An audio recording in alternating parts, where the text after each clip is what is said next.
सब ये कमाल हो रहा है।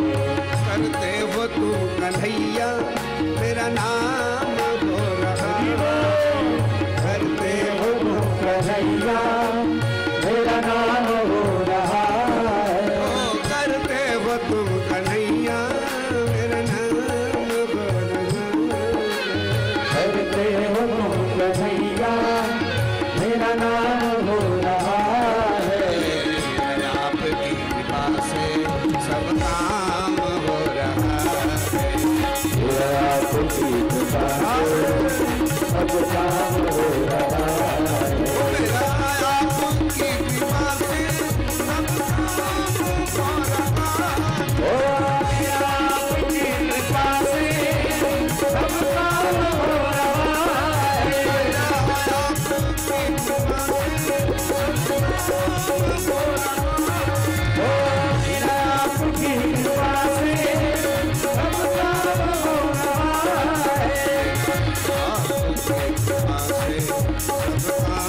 रहा है।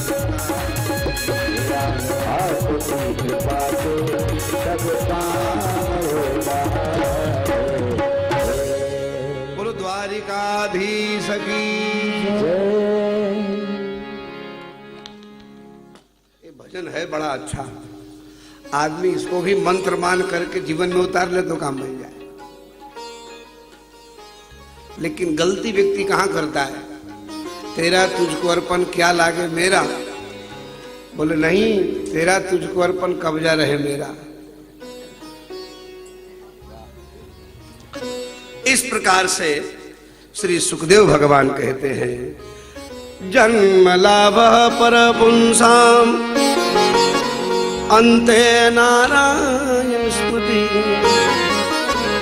मनुष्य जीवन का लाभ यही है,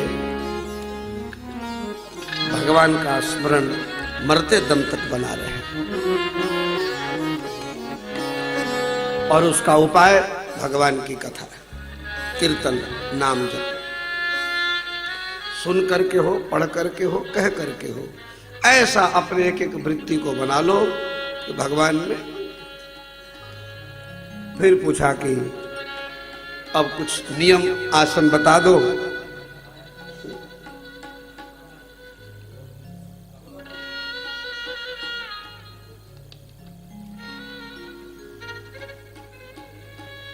तो कहा श्री सुखदेव जी ने कि जिसके जीवन अभी रह गए,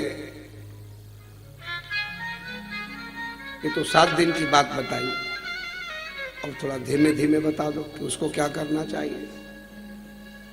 तो कहा जितासनो जित श्वासो जित संगो जितेन्द्रिय स्थूले भगवत रूपे मन्नः संधारयेद्धिया। मन को भगवान में लगाने का एक और भी तरीका बताया। ये मध्यम तरीका है। आसन मार लो। सावधान बैठने वाला ही सावधानी से जीवन जी सकता है। जो 3 घंटा बैठ नहीं सकता वो शांत हो नहीं सकता। इसलिए 3 घंटे की बनाई कथा है। कई लोग कथा होती है और जब कथा से वापस जाते हैं लोग, तो कई लोग मुंह सिकोड़ लेते हैं। जैसे कोई पूछता है, बोले महाराज जी कहाँ से आ रहे हो? क्या बताऊं, महाराज जी की कथा में 3-3 घंटे बैठने पड़े, कमर टेढ़ी हो गई। भागवत की आराधना कैसे होगी?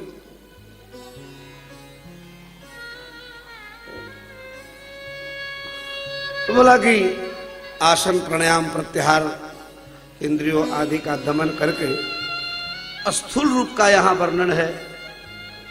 हम सभी वैष्णव है तो हमको स्थूल की आवश्यकता नहीं है।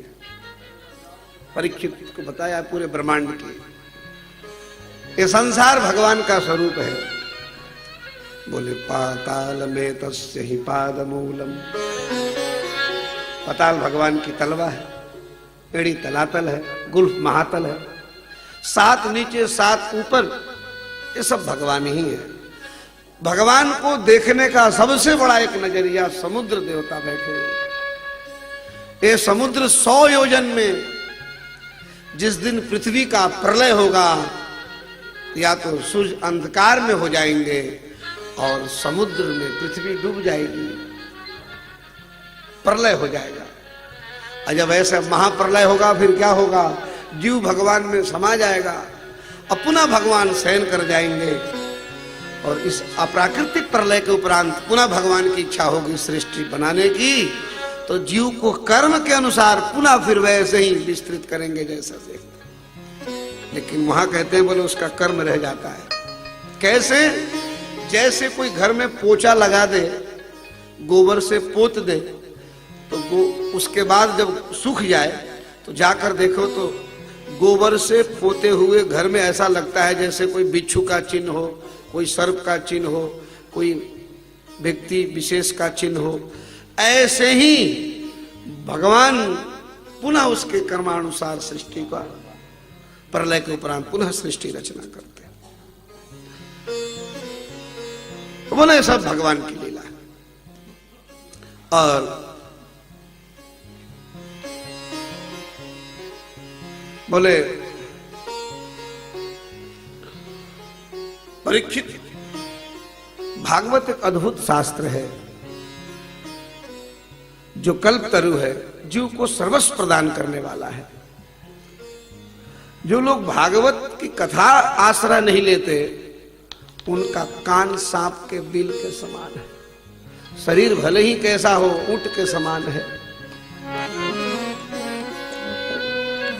बहुत कुछ कह दिया और यहां तक कह दिया स्वबीड बराओष्ट खरई संस्तुता पुरुष पशु नयत कर्ण पथो पेत हो जातु नाम गदाग्रज।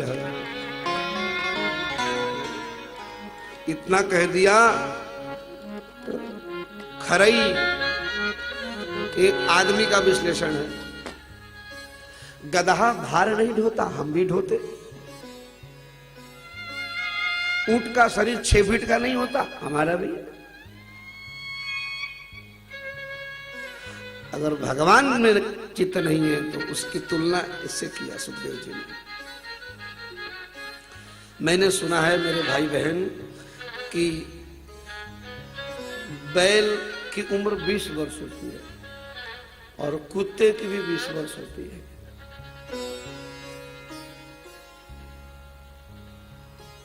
उल्लू भी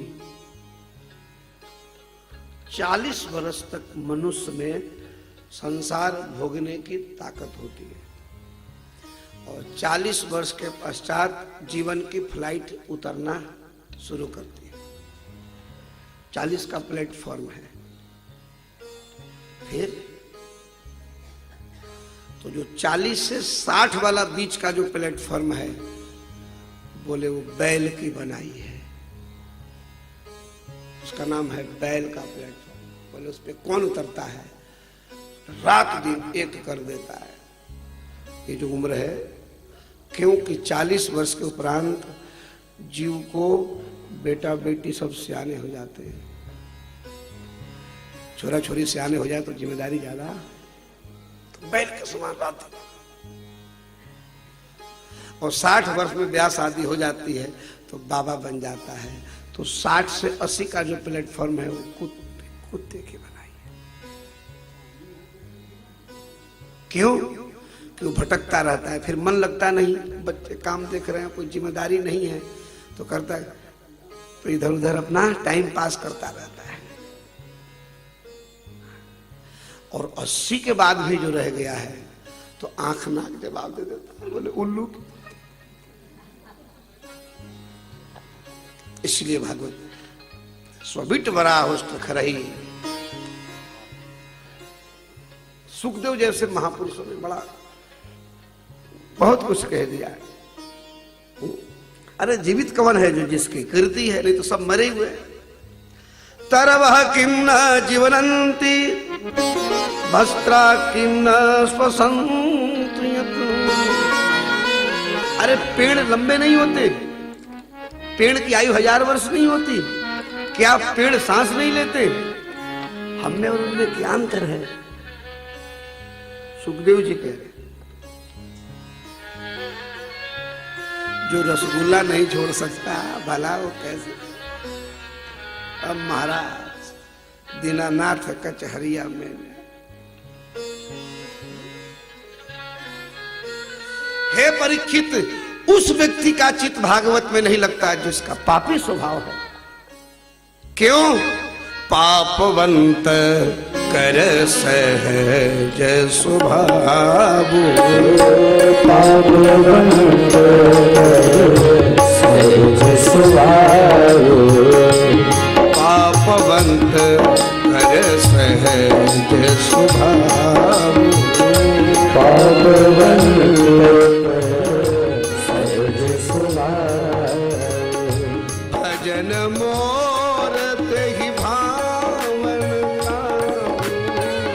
भजन मोर भावन आहो, भजन मोर तेहि भावन भजन मोर भावन हो। ध्यान दीजिए, चौपाई का ध्यान दीजिए। बोल वृंदावन बिहारी लाल की, श्री सद्गुरुदेव भगवान की जय। जय श्री राधे।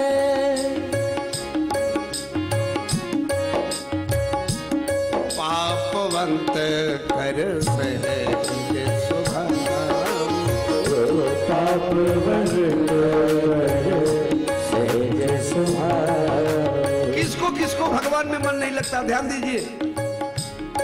पहले कह दिया बराह उष्ण खरई गदहा, आगे मन किसका नहीं लग रहा है? पापवंत कर सहज स्वभाव, पापवंत सहज स्वभाव। जो पापी है उनका मन मेरे में नहीं लगता।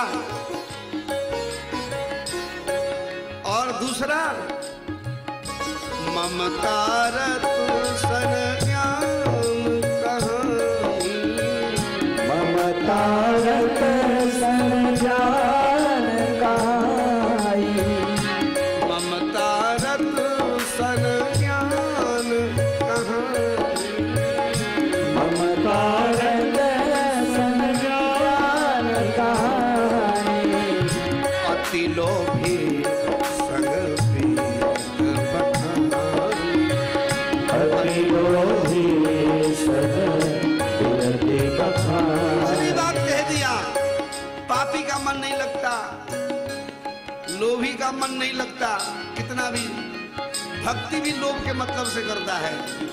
और आगे कह दिया, क्रोध ही सम कामी हरि कथा, क्रोधी संकारी हरि कथा, ओ सरबीज बय फल था, ओ सरवीर फल जथा, पापवंत कर सहज स्वभाव, पापवंत सहज स्वभाव। इतने लोगों का मन हमारे में नहीं लगता। इतने लोग हैं जिनका मन नहीं लगता।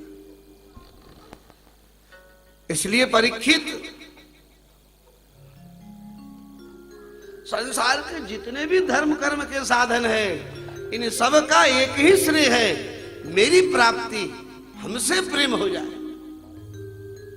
नहीं तो ऊंट का शरीर बहुत अच्छा होता है, गधा भी भारण होता है, पेड़ भी सांस लेते हैं।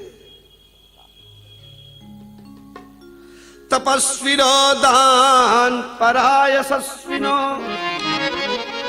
मनस्विनो मंत्र विद सुमंगल। तपस्वी की तपस्या, पंडित का वेद मंत्र और दान देने वालों की दान, और क्षेमं न बिंदन्ति बिना यदर्पणम तस्मै सुभद्र श्रवसे। इन सब का एक ही फल है, दानी का दान, तपस्वी का तप, यशस्वी का यश, तो सबका भगवान में भक्ति हो जाए। आहा, परीक्षित तो गदगद हो गए, रोम रोम रोमांचित हो गया, नैनों से नीर झलक गए। परीक्षित ने कहा, भगवान थोड़ी सी भगवान की सृष्टि के विषय में बताओ। सुखदेव जी ने कहा, परीक्षित मैं तुमको चतुश्लोकी भागवत सुना देता हूं जिसमें सार है, और ब्रह्मा जी को भगवान ने इसी में सारी बात बता दी। अहमेवा समेवाग्रे नान्यद यद यत् स परं पश्चादहं यदेतच्च यो वशिष्यति सोऽस्म्यहम् ऋतेत् यत् प्रतीयेत् न प्रतीयेत चात्मनि तद विद्यादात्मनो मायां यथा भासो यथा तमः यथा महान्ति भूतानि भूतेषु चावचस्वनु प्रविष्टानि प्रविष्टानि तथा तेषु तेषु एतावदेव जिज्ञास्यं तत्त्वजिज्ञासु सुनात्मनः अन्वय व्यतिरेकाभ्याम यत् स्यात् सर्वत्र सर्वदा। 4 श्लोक सुखदेव जी ने भागवत, सारी भागवत इसी में समा गई। परीक्षित तुमने पूछा भगवान के सृष्टि के लिए, तो ब्रह्मा जी की बात मुझे याद आ गई। अहमेवा समेवाग्रे, भगवान ब्रह्मा से कहते हैं, हे ब्रह्मा जी, इस दुनिया में हमारे सिवा न कुछ था, न है, न होगा। मेरे नाभि कमल से ब्रह्मा की उत्पत्ति है, ब्रह्मा ही पूछते हैं। इसलिए भागवत का प्रथम श्लोक है, तेने हृदय, भगवान के हृदय कमल से ब्रह्मा की उत्पत्ति है, और वही ब्रह्मा मोहयंती, मोहित हो गए। तो परमात्मा ने जिसको पैदा किया वो मोहित है। इसलिए भगवान कह रहे हैं कि ब्रह्मा जी, मैं तुम्हारा बाप और तुम मेरे बेटा, और बेटा बाप पर बुद्धि लगाएगा तो बुद्धि बिगड़ जाएगी।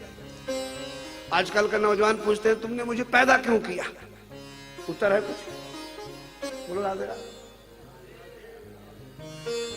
तब भगवान ने कहा, परीक्षित, भगवान कहते हैं, केवल मैं था सृष्टि से पूर्व, और मैं ही सृष्टि के बाद रहूंगा। तो बोले, सब क्या है? बोले, तद विद्या माया, ये सब मेरी माया है। माया जो नहीं है वो दिखा देती है, और जो है उसको छुपा लेती है, यही माया है। जो तत्व है वो समुद्र में समा गई और नमकीन खारा बाहर कर दिया। तत्व तो मथने के बाद निकलता है। तो दिख रही है सब माया है, जितनी दिख रही है। गोस्वामी जी मानस में लिखते हैं, और हमारे मध्य में मानस के प्रवक्ता श्री दुबे जी भी आए। देखिए सुनिय गोनीय मन देखिए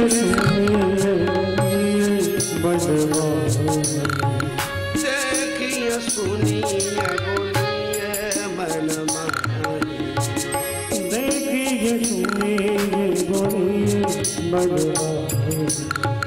मोह मूल परमार्थ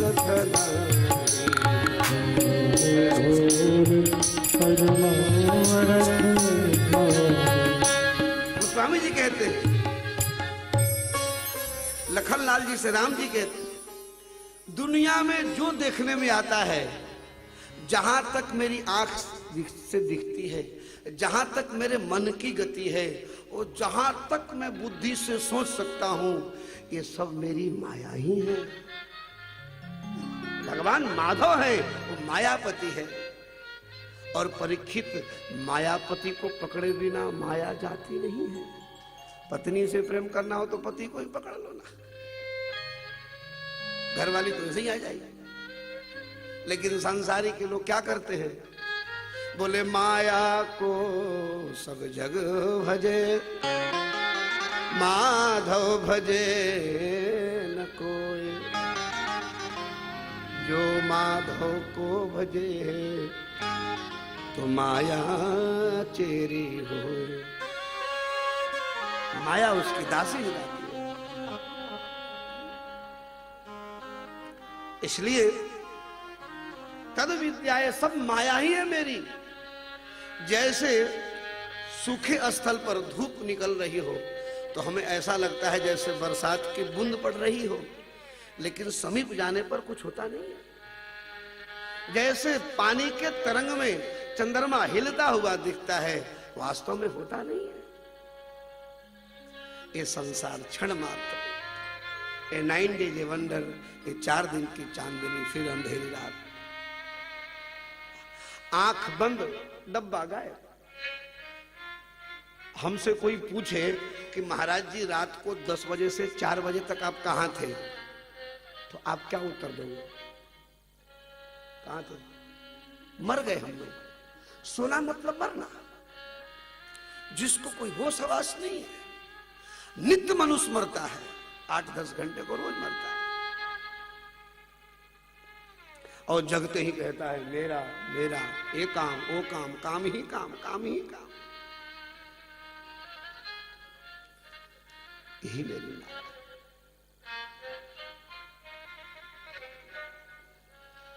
महाराज इसलिए परीक्षित, यथा महांति भूतानि भूते सुचावचेस्वनी, पंच तत्व का सृष्टि भगवान की बनाई हुई है, जो पंच तत्व में ही विलीन हो जाती है। ये पृथ्वी भगवान की है, ये समुद्र भगवान है। हमारे महाराज श्री कल बड़े एकांत वन में गए थे, बोले कोई ऐसा निर्जन वन ले चलो कि जहां पर कोई नहीं हो। और महाराज जी को तृप्ति, मुझे नहीं कहना चाहिए सब बातें, संतोष साधु बड़े अंतरंग होते हैं महात्मा। तो महाराज जी कल ऐसी जगह गए कि हमारा दुर्भाग्य रहा, हम नहीं जा पाए, और बोले भाई एक बार और आऊंगा। हम साधु को एकांत प्रिय होता है। समुद्र के तट पे रहने से मन मरता है, मन माधव में लगता है, हृदय में स्वतः भगवान में अनुराग होने लग जाता है। समुद्र भगवान है, पृथ्वी भगवान की है, वायु अग्नि भगवान की है। बिजली जल रही है तो हम विमान, हमें बिल देना पड़ता है। दुनिया में ऐसा कोई साइंटिस्ट पैदा नहीं हुआ जो ऐसी बिजली बना दे कि एक ही बल्ब से सृष्टि उजाला हो जाए। और गोविंद का ऐसा एक ही चमकता इतना बड़ा है कि महाराज 5 बजे सब दिख जाए। है कोई फैक्ट्री? एक छोटा सा दिखता है चंद्रमा, सबको चांदनी प्रदान करता है, दिखता कहीं नहीं, और उससे हम जीवित हैं। 2 मिनट नाक बंद करके दिखा दो, ये भगवान है। और क्या चाहते हो? जो गदा लेकर धनुष लेकर है उसको मानोगे? परीक्षित को स्थूल वर्णन करते हैं, विराट वर्णन करते हैं भगवान सुखदेव। मनुष्य पहले ज्ञानी होता है, फिर वो भक्ति में आता है। पहले वैराग होता है, फिर भक्ति में आता है। परीक्षित को देखा सुखदेव जी ने कि ये बड़ा वैरागी है, और वैरागी को पहले वैरागी की बात बताओ, और फिर 10वें स्कंद में कृष्ण कथा करके अनुराग पैदा कर देंगे। तो भक्ति से जो वैराग होगा वो निर्मल हो जाएगा, वो कल के बाद। बड़ी विचित्र भागवत है। भागवत साधु के लिए बनाया है। एक गृहस्थ को, एक संत को 7 महीने भजन करने पर, तपस्या करने पर जो फल मिलता है, वो गृहस्थ को 7 दिन कथा सुन करके प्राप्त हो जाती है।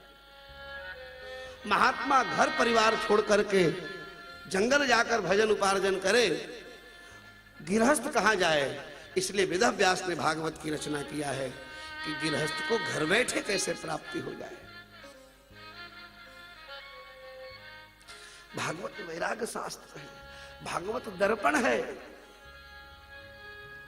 साधक अपनी साधना की तुलना भागवत कथा से करता है कि मैं कितना पानी में हूं। अपनी आंख किसी को नहीं दिखती, दिखती है? आप अपना आंख बता सकते हो? सामने वाला देखता है। हमारी अवगुण हम नहीं जानते, आप बताओगे। इसलिए साधु का अवगुण कौन बता सकता है? भगवान ने कहा मेरी कथा सुनो। साधु में अवगुण तो होते ही नहीं। मतलब साधक अपना ज्ञान और अज्ञान कथा से निहारता है कि मैं कहां तक हूं।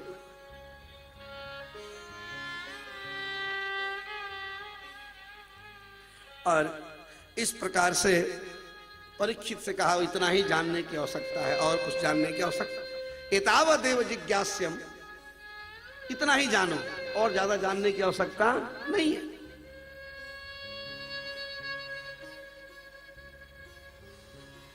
और परीक्षित ने कहा भगवान आपने तो बड़ा सुंदर ज्ञान बताया, लेकिन मेरा जन्म हस्तिनापुर में और मैं पांडव हूं और मेरे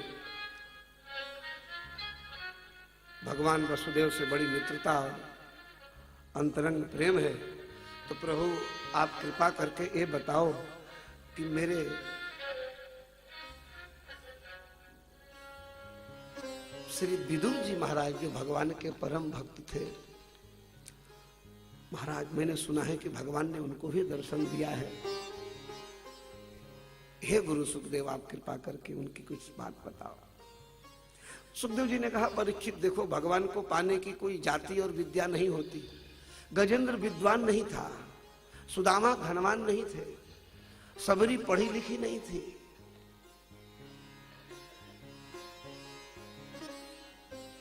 भक्ति में कोई आवश्यकता नहीं इसकी। क्या बताऊं परीक्षित, तुम्हारे दादा जिनकी आज्ञा में रहते, जिनको अच्छी बात बताते, ऐसे विदुर जी महाराज परम भगवान के भक्त थे। जब भगवान हस्तिनापुर आए और 56 भोग जब गद्दारी का त्याग दिया, दुर्योधन से कहा दुर्योधन मनुष्य 3 कारण से भोजन करता है, या तो तुम्हारा कोई भाव हो, या तुम्हारा कोई प्रभाव हो, या सबसे बड़ी बात है कि खाने वाले पे कोई अभाव हो। दुर्योधन मैं साची बात कहूं, मैं लक्ष्मी का पति हूं, और जिसकी पत्नी लक्ष्मी हो भला उसको अभाव नहीं होता। और दुर्योधन तुमने ऐसा कोई त्याग तपस्या नहीं किया कि तुम्हारा कोई प्रभाव है, और साची बात यह है कि न मैं अभाव में खाता हूं, न मैं प्रभाव में खाता हूं, मैं अपने प्रेमी प्रेमी भक्तों के भाव में खाता हूं, इसलिए तुम्हारा 56 भोग मुझे प्रिय नहीं। और भगवान झट कूद पड़े विदुर के घर। दुर्योधन ने डुगडुगी पिटवा दी, कहा हस्तिनापुर के सिपाहियों जाओ पूरे बाजार नगर में कह दो कि कोई 1 रुपए की कोई वस्तु उधार विदुर को न दे, देखता हूं कृष्ण कहां से खाते हैं। हर दुकान पर पहरेदार लगा दिया दुर्योधन ने,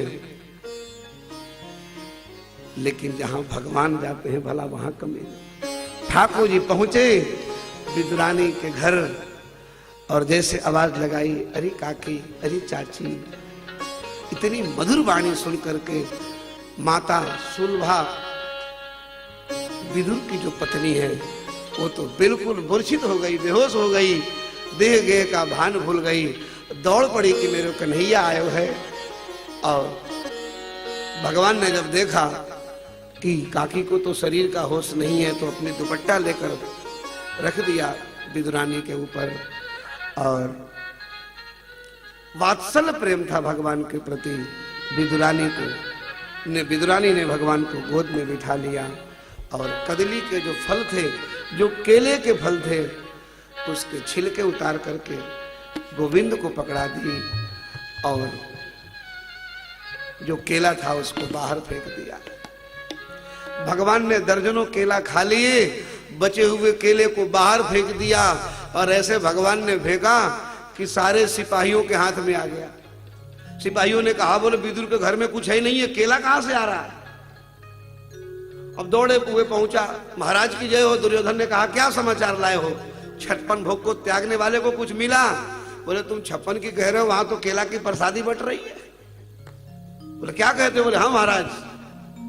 बोले तुम भी ने खा लो। दुर्योधन को भगवान ने बता दिया कि जहां मैं जाता हूं वहां मेरा भक्त दुखी नहीं रहता, और इस प्रकार से भगवान ने विदुर विदुरानी को प्रेम प्रदान किया। और कथा के अनुसार समयांतर देखते हुए परम प्रेम प्रदान किया। नैनों में आंसू भर गए विदुरानी के, और भगवान यशोदा की तरफ प्यार देकर चलने लगे। विदुर जी ने कहा गोविंद अब नहीं आओगे। आता रहूंगा काका, मैं साची बात कहूं, मैं वैकुंठ में नहीं रहता, मैं ब्रह्मलोक और सतलोक में नहीं रहता, मेरा भी मन नहीं लगता। हे विदुर जी तत्वेता तिहु लोक में भोजन किए अपार, के विदुर के भीलनी घर रुचि माने दो द्वार। सांची कहता हूं, दुनिया में सबके घर खाया है, लेकिन जो स्वाद भीलनी के बेर और काके तुम्हारे केले में था। विदुर ने कहा, कन्हैया बड़ी बात मत कहो, तुम बात बनाना जानते हो। सुलभा ने तो केवल केले के छिलके खिलाए हैं। सही बताऊं काका, जो छिलका में स्वाद था वो केला में। भगवान जिसका आदर करता है दुनिया उसके। परमात्मा ने, मेरे भाई बहन, इस प्रकार से विदुर की बड़ी सुंदर चरित्र है। आज तीसरा दिवस है, एक परंपरा है।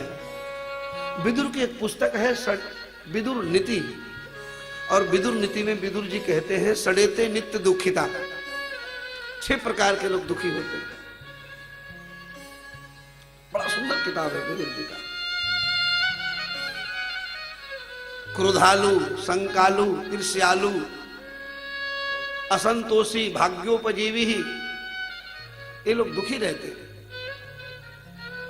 विदुर कहते हैं कि गरीब होकर के जो भगवान को याद नहीं करता, उसको गले में पत्थर बांधकर डुबा देना चाहिए। गरीब निर्धन होकर के भगवान को नहीं भजता, उसको पत्थर बांध कर डुबा दो, और धनवान होकर जो दान नहीं करता, उसको भी पत्थर बांध के डुबा दो।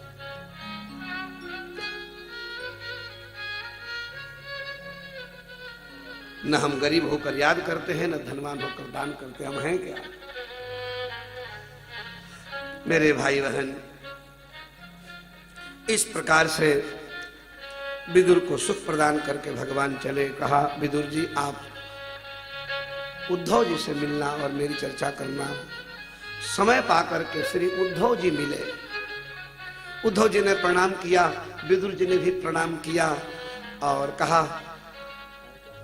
कि विदुर जी ने कहा, उद्धव जी आप भगवान के पास रहते हो। उद्धव जी ने कहा, मैं पास रहता हूं और तुम याद में रहते हो। पास रह के भी मैं याद नहीं करता, तुम दूर रह के भी याद करते हो। विदुर आप बड़े हो। ये भक्त और साधु की विशेषता है। साधु दूसरों को सम्मान देता है। साधु कौन है? प्राणादपि, प्राण देकर भी दूसरे की वचन की रक्षा करे, वो साधु। ये नहीं जो दूसरे को कान भर दे। कोई कहे, अरे फलाना बड़ा अच्छा है, अरे तुम्हारे नजर में होगा यार, मैं तो नहीं समझता, हो गई, ये गलत हो गया। हाँ हाँ बहुत अच्छा आपने कहा, सही से, बहुत अच्छा। ऐसे कहने वाले भी बहुत कम है। साधु का लक्षण है प्राण देकर। एक पंजाब में एक साधु हो गए, छज्जूमल, भक्तमल में कथा है। तो छज्जूमल जी भजन करते, तो भजन करते तो पहले 5 माला करते, तो लोग कहने लगे, ओ भैया छज्जूमल तो 10-10 माला करता है। अब इनके मन में आई कि हे भगवान, लोग 10 माला कहता है, मैं 5 ही करता हूं, तो 10 माला करने लगे। अब हल्ला हुआ, नहीं साहब छज्जूमल तो 3-3 घंटे भजन करता है। तो महाराज 3 घंटे भजन करने लगे। लोगों ने कहा, नहीं नहीं वो तो पूरे दिन भजन में ही लगा रहता है, मेरे गुरु जी कहा करते थे। तो दिन भर भजन करने लगे।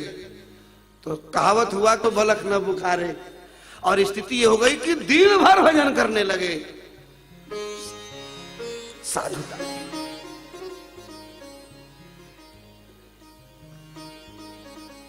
महाराज उद्धव जी से मिलना हुआ, दोनों गले